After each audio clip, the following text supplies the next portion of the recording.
அப்போ ஒரு special concern, ஒரு விசேஷமான ஒரு தேவனுடைய பார்வை யாக்கோபின் மீது பட்டது. அதனால தான் வேதத்தில் ஆண்டவர் எழுதுகிறார், யாக்கோபை நான் தெரிந்து கொண்டேன்.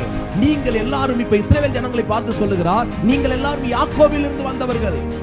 அதனால தான் ஆண்டவர் சொல்றார், நான் யாக்கோபை தெரிந்து கொண்டு உங்களை சிநேகித்தேன். எப்படின்னு கேக்குறீங்களே, அதனுடைய ரூட் காசை நான் சொல்றேன்னு ஆண்டவர் என்ன பண்றாரு உங்களுக்கு இதை சொல்றார். அல்லேலூயா சொல்லுங்க.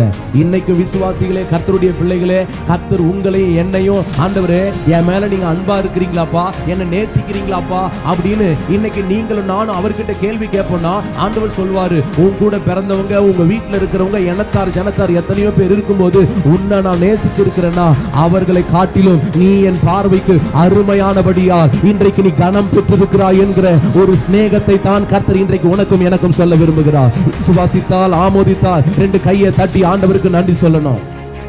அல்லேலூயா.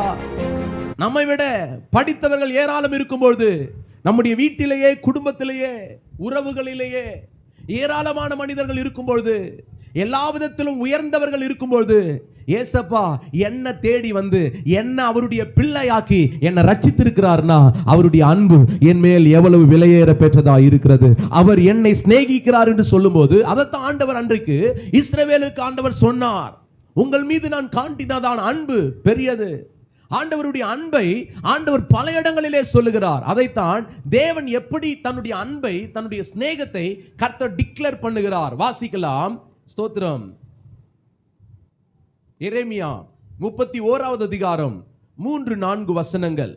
ஆண்டவருடைய அன்பு எவ்வளவு ஆழமானது, ஆண்டவருடைய அன்பு எவ்வளவு ரொம்ப ஆழமாய் சென்று கர்த்தர் உங்களை என்னை நேசிக்கிறார் என்பதற்கு எரேமியா தீர்க்கன் மூலமாக கர்த்தர் சொல்லுகிறார். எரேமியா 31:3-4. எரேமியா 31:3-4 வேகமா வாசிங்க.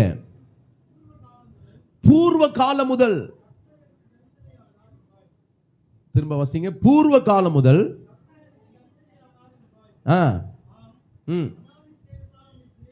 அநாதி ஸ்நேகத்தால் உன்னை சிநேகித்தேன்,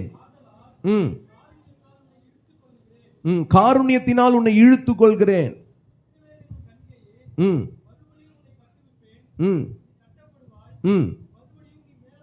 ஆண்டவர் சொல்றார் பாருங்க, அநாதி ஸ்நேகத்தால் உன்னை சிநேகித்தேன், காருண்யத்தினால் உன்னை இழுத்து கொண்டேன். கர்த்தருடைய அன்பு விலையேற பெற்றது. இன்றைக்கு அவருடைய அன்பை ருசி பார்க்க தவறினவர்களாக இருப்பதினாலே தான் கிறிஸ்தவ வாழ்க்கையிலே, கிறிஸ்தவ ஜீவியத்திலே ஒரு பிடிமானம் இல்லாமல் போயிட்டு இருக்கிறோம். அதனால தான் ஒரு அன்பின் ஐக்கியத்துக்குள்ளே கட்டக்கூடாதபடிக்கு விரக்திகள் வருகிறது. அதனால தான் வாழ்க்கையில ஒரு சந்தோஷமான கிறிஸ்தவ ஜீவியம் வாழ முடியல. ஏன்னா